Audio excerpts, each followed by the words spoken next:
మహబూబ్నగర్కి వచ్చేసావు. మరి కొద్దిసేపట్లో మీ మమ్మీని కూడా కలవబోతున్నాయి.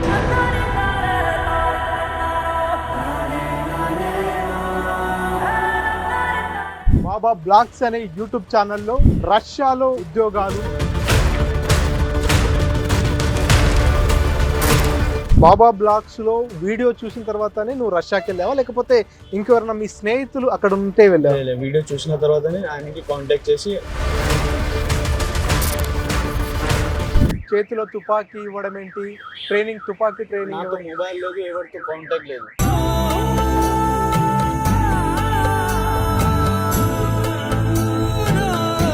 కేవలం ఒక వీడియో నమ్మి అంత దూరం ఎట్లా ట్రావెల్ చేయగలరు? ఇండియాలోనే ఉంటావా, మళ్ళీ దుబాయ్కి వెళ్తావా, ఏం చేద్దాం అనుకుంటావు ఫర్దర్? ఆ యువకుడు పెద్దగా చదువుకోలేదు, రష్యా వెళ్ళి బాగా సంపాదిస్తామనుకున్నాడు. సెక్యూరిటీ జాబ్ అంతే ఎంతో కొంత సంపాదించవచ్చనే ఆశతో ఫ్లైట్ ఎక్కి రష్యా వెళ్ళిపోయాడు. తీరా అక్కడికి వెళ్ళాక పరిస్థితులు మొత్తం మారిపోయాయి. కట్ చేస్తే ఆ యువకుడు గడ్డ కట్టే చలిలో గన్ పట్టుకొని యుద్ధంలో పాల్గొనాల్సి వచ్చింది. ఎస్, నారాయణపేట జిల్లాకు చెందిన మహమ్మద్ సోఫియాన్ రష్యాకు వెళ్ళి పడ్డ కష్టాలు అంతా ఇంత కావు. గతేడాది ఆయన రష్యా వెళ్ళి అడ్డంగా బుక్ అయ్యాడు. ఏజెంట్ల మాటలు పట్టుకొని సెక్యూరిటీ జాబ్ అని భావించి తీరా రష్యా ఉక్రెయిన్ యుద్ధంలో అతను పాలు పంచుకున్నాడు. నానా కష్టాలు పడ్డాడు. బతుకుంటానో లేదో అనుకున్నాడు. కానీ దేవుడి దయవల్ల ఎట్టకేలకు మళ్ళీ ఇంటికి చేరుకున్నాడు, తల్లిదండ్రుల దగ్గర చేరుకున్నాడు. తల్లి గర్భంలో ఎలా అయితే 9 నెలలు ఉండి బయటికి వస్తారో అదే మాదిరిగా రష్యాలో 9 నెలలు గడిపి తిరిగి సొంత గడ్డకు పునర్జన్మ తీసుకొని సేఫ్గా వచ్చాడు.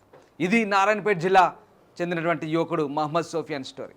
మహమ్మద్ సోఫియాన్ ఇప్పుడు తెలంగాణకు సురక్షితంగా వచ్చాడు, తల్లిదండ్రుల దగ్గరికి సురక్షితంగా చేరాడు. ఈ యువకుడి స్టోరీ ఏంటో మీరే చూడండి. యూట్యూబ్ ఛానల్లోని ఓ వీడియోని నమ్ముకొని దేశాలు దాటి వెళ్ళిన యువకుడు తన ప్రాణాలపైకే తెచ్చుకున్నటువంటి పరిస్థితి. బాబా బ్లాగ్స్ అనే యూట్యూబ్ ఛానల్లో రష్యాలో ఉద్యోగాలు, హెల్పర్గా, సెక్యూరిటీగా పనిచేసినట్టయితే అత్యధిక మొత్తంలో సంపాదించవచ్చు అనేటటువంటి ఓ యూట్యూబ్ చూసినటువంటి నారాయణపేట జిల్లా యువకుడు సుఫియాన్ ఆ యూట్యూబ్ వీడియోని నమ్మి రష్యా వెళ్ళడం జరిగింది. తీరా అక్కడికి వెళ్ళిన తర్వాత రష్యా ఉక్రెయిన్ యుద్ధంలో చిక్కుకోవడం జరిగింది. అక్కడ యుద్ధంలో తన చేతిలో గన్ను పెట్టి ఫైట్ చేయాలంటూ కూడా అక్కడికి తీసుకెళ్ళిన వారు అతన్ని వాడుకున్నటువంటి పరిస్థితి. సో మొత్తానికి ఎట్టకేలకు ఎన్నో అవస్థల నడమ, ఒకవైపు తుపాకుల తూటాలు, మరోవైపు బాంబుల మోతాల నడమ ప్రత్యక్ష నరకాన్ని చూసి ఎప్పుడు ఏం జరుగుతుందో అంటూ బిక్కుమంటూ కాలం వెళ్ళదీసి చిట్ట చివరకు సొంత గడ్డకు చేరుకున్నాడు సుఫియాన్. ప్రస్తుతం మనతో పాటు సుఫియాన్ ఉన్నాడు. అసలు సుఫియాన్ అక్కడికి ఎలా వెళ్ళాడు, ఎవరి మాటలను నమ్మి అక్కడికి వెళ్ళాల్సి వచ్చింది, అక్కడ పరిస్థితులు ఏ రకంగా ఉండేవి, ఎట్లా ముందుకొచ్చాడు, ఎట్లా మళ్ళీ ఇండియాకు తిరిగి వచ్చాడు అనే విషయాలన్నింటినీ కూడా సుఫియాన్తో మాట్లాడి తెలుసుకుందాం. సుఫియాన్ నమస్తే. ఎట్లా ఉంది? ఎట్లా ఉంది ఆరోగ్యం? ఎట్లా ఉంది? ఎట్లా వచ్చారు? మంచిగా ఉంది. ఇప్పుడైతే కొంచెం మంచిగా అనిపిస్తుంది. మైండ్లో అదే గుర్తుకొస్తుంది, అవే టెన్షన్స్. ఇంకా అంటే నీవు ఎట్లా వెళ్ళావు? రష్యా వెళ్ళావు, ఆ యుద్ధంలో ఇరుక్కుపోయావుగా, ఎట్లా వెళ్ళాల్సి వచ్చింది? బాబా బ్లాగ్ యూట్యూబ్ ఛానల్ నుంచి చూసి వెళ్ళిపోయాను. ఆయన అన్నాడు సెక్యూరిటీ జాబ్ ఉంది, సెక్యూరిటీ హెల్పర్ జాబ్, ఆర్మీ ఏం లేదని చెప్పారు. ఆర్మీలో ఏం ఫైరింగ్ గీరింగ్ అట్లా ఏం ఉండదని చెప్పారు. అక్కడ పోయిన తర్వాత రష్యాకి అట్లా ఏం లేదు, మొత్తం ఆర్మీలో కాంటాక్ట్స్ అని చెప్పేసి లోపల జాయినింగ్ చేసేసాడు. ప్రజెంట్ మీ ఏజ్ ఎంత? 24. అంటే మీరు నారాయణపేట నుంచి రష్యాకు వెళ్ళడానికి ముందు దుబాయ్ లో కొంతకాలం ఉన్నట్టుగా తెలిసింది. 2 years. దుబాయ్కి ఎప్పుడు వెళ్ళారు? 2 years చేసిన లాక్డౌన్ తర్వాత వెళ్ళిపోయాను. జాబ్ చేసి ఇక్కడ ఎమ్మెల్యే ఎలక్షన్ ఉండే, అప్పుడు రిటర్న్ వచ్చా. అమ్మ కాల్ చేసింది, ఎలక్షన్ కూడా ఉంది, వచ్చి వెళ్ళిపోవని చెప్పాను. వచ్చి ఓటింగ్ చేసిన తర్వాత మళ్ళీ చెన్నై వెళ్ళి, చెన్నై నుండి దుబాయ్ నుంచి రష్యా వెళ్ళిపోయాను. అంటే బాబా బ్లాగ్స్ లో వీడియో చూసిన తర్వాతనే నువ్వు రష్యాకి వెళ్ళావా, లేకపోతే ఇంకెవరైనా మీ స్నేహితులు అక్కడ ఉంటే వెళ్ళావా? వీడియో చూసిన తర్వాతనే ఆయనకి కాంటాక్ట్ చేసి వీసాని అప్లై చేసి వెళ్ళిపోయాను. అంటే నువ్వు వీడియో చూసి కేవలం ఒక వీడియో నమ్మి అంత దూరం ఎట్లా ట్రావెల్ చేయగలరు? ఎందుకంటే అది మోసం ఉండొచ్చు, నిజం ఉండొచ్చు అనే ఆ అనుమానం నీకు ఎక్కడ రాలేదా?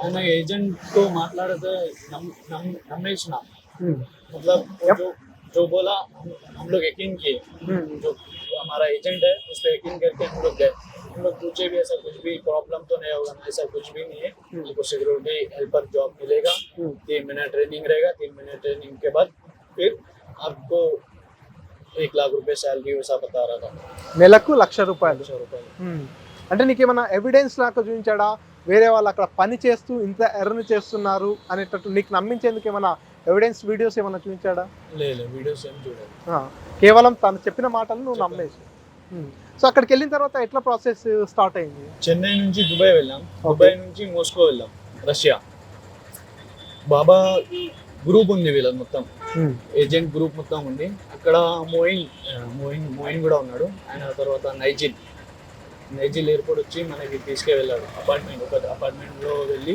ఇక్కడ 2 days నుంచి మళ్ళీ ఆర్మీ వాళ్ళకి కాల్ చేసి మనకి సబ్మిట్ చేస్తాం అంటే నువ్వు రష్యాకు వెళ్ళగానే నీతో సంతకాలు తీసుకున్నారా రష్యాకి వెళ్ళిన తర్వాత మోస్కో ఉన్నాం 2 days అపార్ట్మెంట్లో ఉన్న తర్వాత ఆయన కాంటాక్ట్ చేసి ఇక్కడ నుంచి ఒక వ్యాన్ వచ్చింది వ్యాన్ లో తీసుకెళ్ళి కాంటాక్ట్ చేసేసారు అప్పుడు నీకు ఏం చెప్పారు నువ్వు సెక్యూరిటీ గార్డ్ గా పనిచేయడానికి నేను తీసుకెళ్తున్నామని చెప్పారా రష్యన్ లో మాట్లాడారు బాబా మీరేం చేయకండి మొత్తం సెట్టింగ్ ఉంది మనది వాళ్ళు సిగ్నేచర్ చేయమంటే సిగ్నేచర్ చేసి వెళ్ళిపోయినాను సో అక్కడికి వెళ్ళిన తర్వాత ట్రైనింగ్ ఎట్లా స్టార్ట్ అయింది ట్రైనింగ్ सिग्नेचर చేసిన తర్వాత ఒక लोकेशन నుంచి మళ్ళీ ఒక लोकेशन की తీసుకెళ్ళాడు एक लोकेशन से एक लोकेशन को लेके जाके ट्रेनिंग सेंटर में वहां पे ट्रेनिंग किए हम लोग फायरिंग वगैरह ग्रेनेड्स वगैरह सब कोड दिए हम लोग అంటే నీకు చేతికి తుపాకీ ఇచ్చి ఫైరింగ్ ట్రైనింగ్ ఇచ్చారు ఫైరింగ్ మరి నీకు అప్పుడు అనుమానం రాలేదా హెల్పర్ లేదా సెక్యూరిటీ గార్డు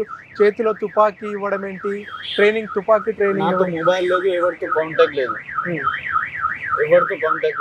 తర్వాత నెట్వర్క్ వచ్చిన తర్వాత మా అన్నకి చెప్పిన ఎట్లా ఉందని అప్పుడు ఆలోచించి असद साहब MIM असद साहब उनके पास और गवर्नमेंट जो भी है MLA MP उनके पास जाके ऐसा प्रोसेस है ऐसा हुआ हमारे बच्चे बहुत परेशान हैं फैमिली बहुत परेशान है हमारा बंदा फंस गया हुआ है वो सब बात करने के बाद गवर्नमेंट PM मोदी जी उन्होंने भी हेल्प किए जयशंकर सर उन्होंने भी हेल्प किए अल्हम्दुलिल्लाह बहुत सारे बंदे बहुत सारे घर वाले फैमिलीज वगैरह हमको दुआएं किए हेल्प किए जो करना था सब सपोर्ट करके हम लोग को ఇండియా వాపస్ ఆగే हम लोग अभी महबूब नगर में हूं अल्लाह का शुक्र है लाके అంటే మీరు అక్కడికి వెళ్ళిన తర్వాత ట్రైనింగ్ ఎన్ని రోజులు ఇచ్చారు మీకు వెపన్ ట్రైనింగ్ ఇచ్చారు కదా ఎన్ని రోజులు ఇచ్చారు వెపన్ ట్రైనింగ్ మనకి 15 days 20 days నడుస్తూనే ఉంటుంది అప్పుడే నీకు అర్థమైపోయిందా ట్రైనింగ్ స్టార్ట్ అయినప్పుడే నిన్ను యుద్ధానికి తీసుకెళ్తారు అంటే మన ఇండియాకి సంబంధించి కానీ తెలంగాణకు సంబంధించి ఎవరో ఎంతమంది ఉన్నారు నీకు ఇంకెవరు ఇంకొకటి తెలంగాణ ఇంకొకటి ఆయన ఫస్ట్ గ్రూప్ ఉంది అశ్వాన్ ఉంది ఓకే अश्वान भी देता है बहुत अफसोस है अफसान भाई नहीं है वो भी ड्रोन अटैक से उनका डेथ हो गया अगर वो भी अगर साथ में रहे तो बहुत खुश होती थी उनको भी सिक्योरिटी का जॉब उन्होंने भी बाबा ब्लॉक की तरफ से ही गए थे वो సో మీరు తర్వాత మళ్ళీ బాబా బ్లాక్స్ నుంచి మీరు వెళ్ళారు కదా అతన్ని కాంటాక్ట్ కాలేదా అప్రోచ్ కాలేదా నువ్వు మాకు ఒకటి చెప్పావు ఇక్కడ ఒకటి పరిస్థితి ఉందని ఇప్పటి వరకు స్టిల్ బాబాకి ఒకసారి కాంటాక్ట్ అయినా ఆయన ఏం చెప్పిండు మేము తీసుకొస్తాం ప్రాసెస్ నడుస్తుంది చేస్తాం అని అట్లనే మనకి తెలిసిపోయింది ఇది ఆర్మీలో ఉంది ఇది గవర్నమెంట్ నుంచి అవుతుంది వేరే ఎవరు బయటికి తీసుకురా कोई भी बाहर नहीं निकाल सकते हम लोग को तो इसलिए हम लोग घर वालों को बोलते जो करना है आप करो जितना हो सकता है उतना फैला दो वीडियो भी डाल दिए हम लोग बना के गवर्नमेंट को दे दिए असद साहब को दे दिए हमारे लिए आवाज़ उठाए हमारे लिए कोशिश करे हमारे PM मोदी जी भी दिन से बात किए तो वो एक्सेप्ट करके 2 महीने के बाद हम लोग इधर आ गए అంటే నువ్వు అక్కడికి వెళ్ళిన తర్వాత యుద్ధంలో పార్టిసిపేట్ చేసినప్పుడు ఒకవైపు బాంబుల శబ్దాలు మరోవైపు నీ చేతిలో వెపన్ ఉంది నిన్ను అక్కడ యుద్ధం చేయమంటున్నారు సో అప్పుడు ఎట్లా అనిపించింది నీకు ఒక భయం ఏమన్నా అనిపించిందా ఎట్లా అనిపించింది ఫీలింగ్ ఎట్లా ఉంది ఇది ట్రైనింగ్ ఇస్తారు కదా ట్రైనింగ్ ఒక లొకేషన్ ఉంది मतलब ఒక मैदान जंगल पूरा जंगल रहता उधर मेन फायरिंग जो होती आगे होती इधर फायरिंग ऑलरेडी कब्जा किए थे वो लोग, कब्जा करने के बाद थोड़ा थोड़ा थोड़ा कब्जा करके ऐसा आगे बढ़ते थे। సో మీతో పాటు వచ్చినటువంటి హైదరాబాద్ हम వాసి लोग को जो बॉर्डर में काम किए तो हमको लेके गए थे उधर, आगे जो बंदा फायर करके आ रहा है इंजर्ड होता ना, उनका बॉडी भी हम लोग लेके आए। ఆహా. हिमिल के साथ जो 24 आदमी थे वो एक आदमी रशियन बच गया। रशियन से रशियन क्या बोलते हो, रशियन से हमें कोई नफरत नहीं है, कोई यही नहीं है, हम भी रशियन से मोहब्बत करते, पर हमारी जॉब आर्मी में थी, ये हमको गलती से हम अटका दिए थे वो बाबा ने। रशियन गवर्नमेंट से कोई मतलब नहीं है हम लोग। సో మీతో పాటు ఆ యుద్ధంలో ఉన్నటువంటి మీ స్నేహితుడు మీ ఫ్రెండ్ చనిపోయిండు కదా, అప్పుడు ఎట్లా అనిపించింది? ఏమైనా భయం అనిపించిందా? మీరు కూడా మీకు ఏదైనా? हमारे साथ हिमिल भी था और नेपाली भी थे, हम लोग भी थे। मतलब एक ये लोग क्या करते, रशियन भी थे वहाँ पे, थोड़े बहुत थोड़ा थोड़ा ग्रुप सेलेक्ट करते, मतलब थोड़े बंदे फायर करना, थोड़े बंदे कपाई करना मतलब गड्ढे खोदना, थोड़े बंदे मेडिकल किट मतलब इंजर्ड होने के बाद कैसा मेडिकल करते, कैसा सेफ होते, वैसा ट्रेनिंग देते, थोड़ा थोड़ा बंदा सेलेक्ट किए थे। हम एक कपाई करने के लिए गए थे, मतलब सुरंग बनाना, ऐसा जिगजैग में सुरंग बनाने के लिए गए थे। हिमिल को क्या किए, हिमिल और नेपाली को फायरिंग के लिए लेके गए थे। फायरिंग की जगह क्या है, पूरा जंगली था, खुला मैदान था, मतलब झाड़ी वीड़ी कुछ भी नहीं थे।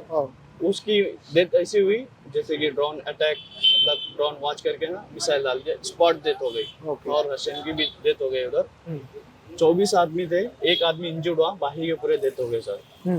बाद में हम लोग कपाई कर रहे थे ना, 15 मीटर्स दूर थे हम लोग कपाई कर रहे थे। हम लोग वहाँ पे दूसरे भी स्पेंजर वगैरह चलते रहते थे, आवाज पुकारा चलती रहती थी, हम लोग को उतना सुने नहीं दिया, और स्पेंजर चल रही बोल के हम लोग झुक के गड्ढे में झुक गए थे। बाद में थोड़ी देर के बाद हम लोग देखे क्या है, ट्रेनिंग की आवाज कुछ आ रही नहीं, क्या हुआ बोल के हम लोग उधर देखने के लिए एकदम पूरा लाश उधर पड़ा पूरा स्पॉट डेथ हो गई थी। बाद में वो बॉडी लेके हम लोग आर्मी के ट्रक में डाल दिए। సో మీరంతా కూడా మీ బాధను బయటికి ఎట్లా చెప్పాలి, మీ కుటుంబ సభ్యులకు ఎట్లా తీసుకెళ్లాలంటూ కూడా ఎదురు చూస్తున్న సమయంలో ఒక వీడియో ఇన్స్టాగ్రామ్లో పోస్ట్ చేశారు. సో ఎట్లా మీకు ఆలోచన ఎట్లా వచ్చింది, మీకు వీడియో ఎట్లా పోస్ట్ చేయగలిగింది? बाबा जो है ना, हम लोग को बोला और थोड़ा वेट करो, आपका प्रोसेस हो जाएगा, हम लोग निकालेंगे बाहर, हम लोग की सेटिंग है, हम लोग ऑलरेडी आर्मी का जो है हेडक्वार्टर्स में वहाँ बात कर रहे हैं। तो लोग खाली नाम के लिए बोल रहे थे, उनके पास कुछ निकालने के लिए ऑप्शन ही नहीं था। हम लोग सोचे ये तो निकालेंगे, गवर्नमेंट वाले निकालेंगे कैसा भी करके बोल के हम लोग वीडियो ने डाल दिया। घर वाले भी बोले, बाहर एमबीसी वाले, एमबीसी ने ये असद साहब ने बोले, सब मिलके भाइयों बहनों सब मिलके वीडियो पोस्ट करके हम लोग को इधर निकाल दिया। సో మొత్తానికి ఇప్పుడు ఇండియాకి వచ్చేసావు, మహబూబ్నగర్కి వచ్చేసావు, మీ డాడీని కలిసేసావు, మరి కొద్దిసేపట్లో మీ మమ్మీని కూడా కలవబోతున్నావు. ఎట్లా అనిపిస్తుంది? अच्छा लग रहा है, अल्हम्दुलिल्लाह सही सलामत से मैं पहुंच गया। मेरे भाइयों भी है, मेरे दोस्तों भी है, इंशाल्लाह मेरी माँ से भी मुलाकात होगी। चलो अल्लाह ताला ने फिर से मेरे को नई ज़िंदगी जीने के लिए दिया, बहुत बहुत शुक्रिया। సో ఫైనల్గా ఏం చెప్తావు? దుబాయ్లో నువ్వు ఎంత సంపాదించటోనివి, అక్కడికి ఎంత ఎక్కువ వస్తుందంటే వెళ్ళావు? दुबई में खाना पीना निकाल के 40 तक निकाल देता था। कुछ करेंगे आगे बढ़ेंगे बोल के उसका वीडियो देख के हम लोग अप्लाई किए थे, वैसा कुछ नहीं था। సో నీలాంటి యువకులు చాలామంది కూడా సోషల్ మీడియాలో యూట్యూబ్లలో వీడియోస్ నమ్మి ఇట్లా ముందుకెళ్తుంటారు. అటువంటి వాళ్ళకు నువ్వేం చెప్తావు? ఎట్లా ఉంటే మనం అలర్ట్గా अभी ఉండాలి? जो भी अभी बाकी के है, बहुत सारे एजेंट्स है, आप थोड़े पैसों के लिए किसी की जान की ये मत सोचिए, किसी का माँ बाप को परेशान मत कीजिए। मेरा छोटा सा रिक्वेस्ट है, जो भी है सीधा सीधा बताइए ये जॉब है, इतना पैसा लगेगा बोल के। क्यों अभी जो भी जा रहे हैं वो भी अच्छे से तरह देख के अच्छा अप्लाई करके वीज़ा चेक करके जाने के लिए बोल दो। ఇప్పుడు తర్వాత నీ నిర్ణయం ఎట్లా ఉండబోతుంది? ఇండియాలోనే ఉంటావా, మళ్ళీ దుబాయ్కి వెళ్తావా, ఏం చేద్దాం అనుకుంటున్నావు ఫర్దర్గా? इंशाल्लाह अगर फिर कहीं भी किस्मत में रहा तो जाऊंगा, नहीं यहाँ पे बोले तो यहाँ पे ही करूँगा। अभी तो कुछ प्लान नहीं है, बस थोड़े दिन देखेंगे उसके बाद ट्राई करूँगा। Okay TK. Thank you. Sufyan చూస్తున్నాం, సుఫియాన్ స్టోరీ ఇది. దుబాయ్లో దాదాపుగా 40,000 వరకు సంపాదించేవాడు రష్యాకి వెళ్ళినట్లయితే 1,00,000 రూపాయలు సంపాదించవచ్చు అంటూ బాబా బ్లాగ్స్ వీడియో నమ్మి అక్కడికి వెళ్ళి పూర్తిగా చిక్కుల్లో చిక్కుకున్నాడు. ఎట్టకేలకు భారత ప్రభుత్వం అతన్ని తిరిగి భారత గడ్డపైకి తీసుకురావడం జరిగింది. ఎవరైనా సరే గుడ్డిగా వేరే వాళ్ళ మాటలు నమ్మి మోసపోకండి. పూర్తిగా ఎంక్వైరీ చేసి పూర్తిగా తెలుసుకున్న తర్వాతనే వెళ్ళండి. నేను మోసపోయినట్టు మిగతా ఎవరు కూడా మోసపోకండి అంటూ కూడా సుఫియాన్ భావోద్వేగానికి లోనవుతున్నటువంటి పరిస్థితి. అసలైన తొలి వెలుగు. ఫాలో వాట్సాప్ @తొలి వెలుగు official.